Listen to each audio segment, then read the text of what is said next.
As soon as the tick came around, superhero parodies have become a dime a dozen.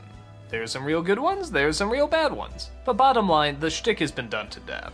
So if you're gonna do it, you should have a really damn good angle. Megamind sort of does.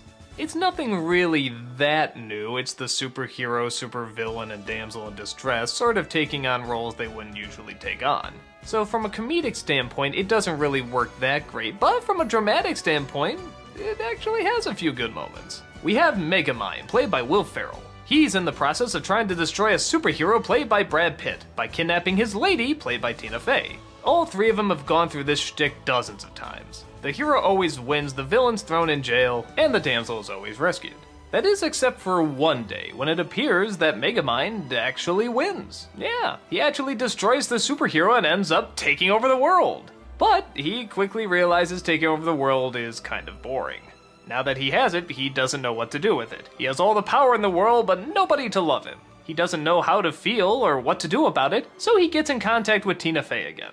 She of course tries to stay away from him, but over time she starts to notice the true tragedy of the character.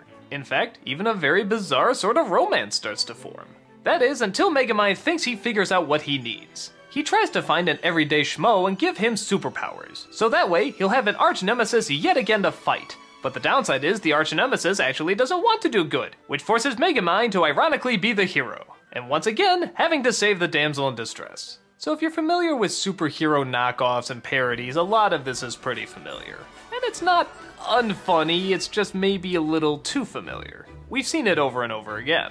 But it is with still very likable characters. Brad Pitt even has a pretty funny story near the end about how he comes to a conclusion about himself, and how. But oddly enough, most of the movie is sort of spent in conversations, mostly between Megamind and the romantic lead. They're pretty good conversations. I'll admit, I probably would like a few more laughs out of this. I mean, I would like to see a comedy, but for these conversations they're having, it's not bad. I actually do end up caring for both of them, and am sort of curious where the relationship between the two of them is going to go. The action in the movie is good, but not as good as some other DreamWorks animation. The side characters get a few laughs, but not enough to take away focus from the main characters. I guess I really only have two major problems with it. One is, yes, I could have used a lot more jokes. I mean, it's a parody of superheroes. There's so much you can do with that, and people have done with that, and I don't know, I just sort of feel like we got Incredibles again. Taking what should be a superhero comedy and making it actually pretty serious. But to be fair, from a different point of view.